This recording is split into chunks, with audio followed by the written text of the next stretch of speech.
ہندوستان سے فنڈنگ آتی تھی.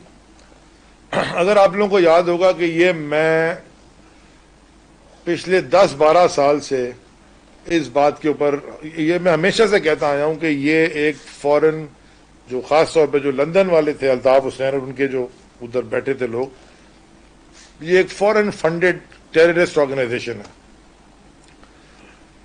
کچھ دن پہلے وہ فیصلہ بھی آ گیا. کون سا فیصلہ؟ Doctor Imran Farooq murder case کا. اس میں بھی وہی لوگ پتہ چلا کہ جنہوں نے ڈاکٹر عمران فاروق کا قتل کیا تھا وہ کس کی ڈائریکشنز پہ تھا اور کون تھا. وہی لوگ تھے ایم کیو ایم لندن والے, اور بہت سارے ایم کیو ایم پاکستان والے جو اب ہیں وہ بھی بےچارے پھنسے ہوئے تھے. تو یہ اس ملک میں یہ ہوتا رہا ہے.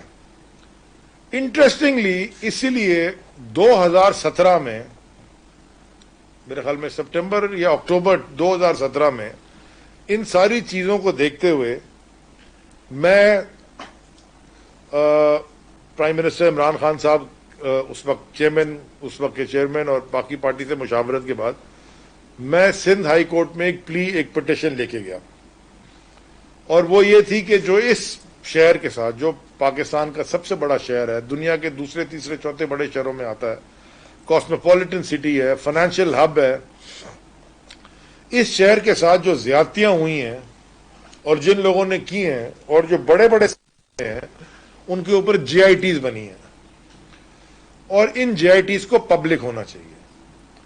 کیونکہ اس صوبے میں پیپلز پارٹی کی حکومت ہے تو ہم نے پہلے خط لکھا اس وقت کے چیف سیکرٹری سندھ کو 2017 میں جو بھی تھے کہ جی یہ جی آئی ٹیز کی کاپیز آپ دیں اور پبلک کریں.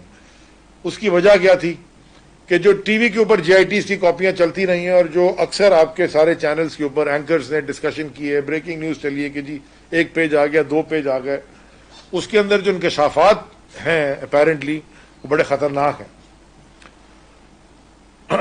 2017 سے لے کے وہ کیس چلتا رہا. میرے خیال میں 3 یا 4 دفعہ ریکیوز بھی کیے ججز, اور فائنلی جنوری 28 2020 اس سال کے سندھ ہائی کورٹ نے یہ فیصلہ دیا کہ یہ جی آئی ٹیز کو سندھ حکومت کو حکم جاری کیا سندھ ہائی کورٹ نے ہماری پٹیشن پہ کہ یہ جی آئی ٹیز کو پبلک کیا جائے. اس کے بعد ہم انتظار کرتے رہے. جب ہمارے انتظار کرنے کے بعد کچھ نہیں ہوا تو میں اس وقت تک الیکشن ہو گئے, فیڈرل منسٹر بن گئے, ہماری فیڈریشن میں عمران خان صاحب پرائم منسٹر بن گئے, ہم فیڈرل منسٹر بن گئے, انہوں نے بنا دیا. تو میں نے خط لکھا چیف سیکرٹری صاحب کو کہ یہ فیصلہ ہے سندھ ہائی کورٹ کا کہ آپ یہ جی آئی ٹی کی کاپیز مجھے دیجئے. اس میں عزیر بلوچ کی, نثار مرائی کی اور بلدیہ فیکٹری فائر کی, یہ 3 جی آئی ٹیز کی کاپی. انہوں نے مجھے اس خط کا کوئی جواب نہیں دیا, اور انہوں نے کوئی اپیل بھی فائل نہیں کی, اور پبلک پرسیپشن انہوں نے یہ دیا. پہلے تو وہ کنٹیسٹ کرتے رہے کورٹ میں سندھ حکومت کنٹیسٹ کرتی رہی کہ جی پتہ نہیں اس میں کوئی نیشنل سیکیورٹی کا کوئی ایشو ہے, پتہ نہیں کیا کیا ہے. لیکن کورٹ نے جی آئی ٹیز کی کاپی سیل منگوائی, پڑھ کے ان کو سیل واپس کیے, اور کورٹ نے ڈیسائیڈ کیا کہ اس میں نیشنل سیکیورٹی کا کوئی ایشو نہیں ہے اور یہ جی آئی ٹی سندھ حکومت کو پبلک کرنی چاہیے, پٹیشنر کو کاپی دے. 28 جنوری کو جیسے میں نے آپ سے کہا فیصلہ آ گیا, اور ابھی تک وہ جی آئی ٹیز کی کاپی نہیں ملی. تو ہم نے سندھ حکومت کے خلاف کنٹیمپٹ کی پٹیشن داخل کر دی سندھ ہائی کورٹ میں کہ جی آپ نے یہ سندھ حکومت کا فیصلہ نہیں مانا. اب اس کنٹیمپٹ کی پٹیشن اس لیے کی کہ انہوں نے وہ فیصلے پہ اپیل بھی نہیں کی تھی. اب مجھے تو اس بات کی سمجھ میں نہیں آتی کہ یہ اتنے جمہوری اپنے آپ کو کہتے ہیں, حضرت بلاول زرداری صاحب بہت علم بردار بنتے پھرتے ہیں جمہوریت کے, اور ان کا نعرہ بھی شاید روٹی کپڑا مکان ہے. ابھی ہم لاڑکانہ گئے تھے, نہ وہ بیچاروں کے پاس روٹی تھی, نہ کپڑا تھا, نہ مکان تھا. یہ ان کے گھر کی کانسٹیٹوئنسی ہے. ہاں کتوں کی دوائیاں نہیں تھیں, اور ایڈز کی پیشنٹس بہت ہیں, اور یہ کرونا کی ڈیزیز بھی پھیل رہی ہے. چلیے,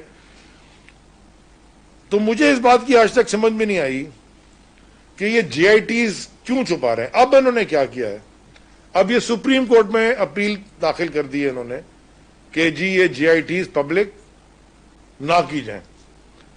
جبکہ ٹی وی شوز میں آپ کے اکثر چینلز میں بیٹھ کے یہ اکثر بڑے بڑے اینکرز کے ساتھ میرے ساتھ بیٹھے ہیں, کچھ دن قاہرہ صاحب بھی ایک اے آر وائی پہ پتہ نہیں کس پہ میرے ساتھ بیٹھے تھے, ان ساروں نے یہ کہا کہ جناب خود ہم کہیں گے کہ جی آئی ٹی دیتے ہیں, چھپانے کی بات نہیں ہے, بالکل پبلک ہونی چاہیے ساری کی ساری. اس طرف یہ حکومت ہے, عمران خان صاحب پرائم منسٹر ہیں اور ٹرانسپیرنسی میں بلیو کرتے ہیں, اور پوری حکومت ہماری کہ جی شوگر کی رپورٹ آئی, ہماری حکومت نہیں بنی اور ہم ہی نے پبلک کی. یہ بڑی کریج کی بات تھی اور اس میں ہمارے بھی بڑے بڑے لوگ تھے, لیکن انہوں نے پبلک کر دی. جو بھی غلط کام ہوا صاف اور شفاف پبلک کریں, ٹرانسپیرنٹ ہو, کیونکہ 70 سال کا گند ہے. لیکن مجھے آج تک یہ سمجھ میں نہیں آتا کہ یہ جو پبلک پوزیشن ان کی کوئی اور ہوتی ہے, میڈیا پوزیشن کوئی اور ہوتی ہے, لیکن لیگل پوزیشن انہوں نے کوئی اور لی ہوئی ہے. یہ کیا چھپانا چاہتے ہیں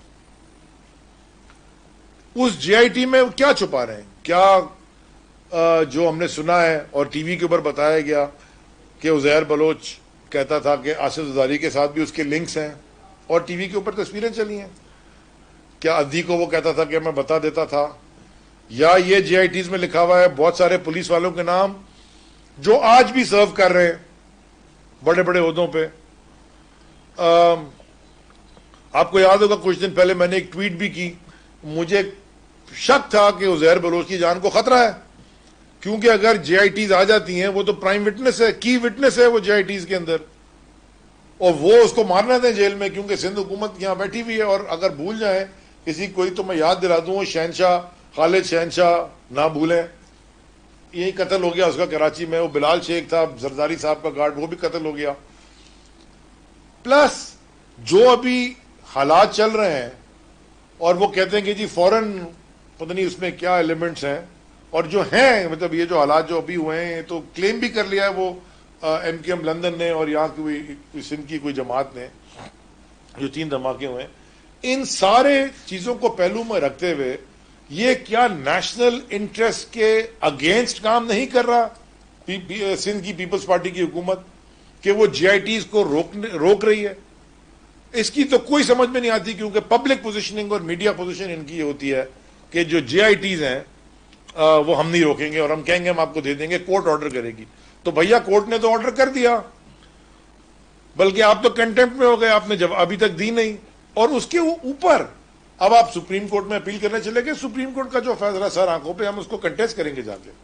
اور میں خاص طور پہ عمر سومرو صاحب کا شکر گزار ہوں, ہمارے وکیل صاحب, انہوں نے بڑی بہادری سے یہ کیس اور پرو بونو, کیونکہ یہ اس وقت 2017 میں کوئی لینے کو تیار نہیں تھا, لیکن حق کی بات تھی, تو مجھے بڑا اچھا لگا کہ عمر نے لیا. اس کی جو لیگل لکوناز ہیں میں چاہتا ہوں کہ عمر آپ پلیز ذرا بریف کر دیں اس کی. تھینک یو علی. دیکھیں جی, پہلے تو میں یہ کہوں گا کہ اس پٹیشن کا جو مین تھرسٹ ہے, جو مین ایمفیسس ہے, وہ سیاسی نہیں ہے. یہ پٹیشن ان لوگوں کو, ان اعلیٰ افسران کو ایکسپوز کرنا چاہتی ہے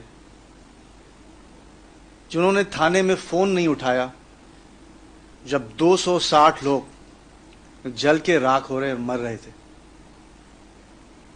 بلدیہ ٹاؤن میں جو ہوا, کچھ ایسے گھرانے ہیں جہاں ایک گھرانے کے 4 بیٹے جل کے راکھ ہوئے ہیں. اس پٹیشن کا کوئی سیاسی پہلو نہیں ہے, نہ کسی سیاسی تنظیم کے وہ خلاف ہے, نہ کسی سیاسی تنظیم کے فیور میں ہے. اس پٹیشن کے تھرو ہم ان لوگوں کو ایکسپوز کرنا چاہتے ہیں جو کل جب بلدیہ میں 260 لوگ جل کے راکھ ہو کے مر رہے تھے, وہ جونیئر افسران تھے, آج وہ اعلیٰ افسران بیٹھے. جو عزیر بلوچ کی پٹیشن ہے یا جی آئی ٹی رپورٹ ہے, ان میں کچھ ایسے لوگ ہیں جو آج تک پوزیشنز آف انفلوئنس میں بیٹھے ہیں, اور ان کی اکاؤنٹیبلٹی ہونا ہمارے نیشنل انٹرسٹ میں ہے, ہمارے پروونشل انٹرسٹ میں بھی ہے, اور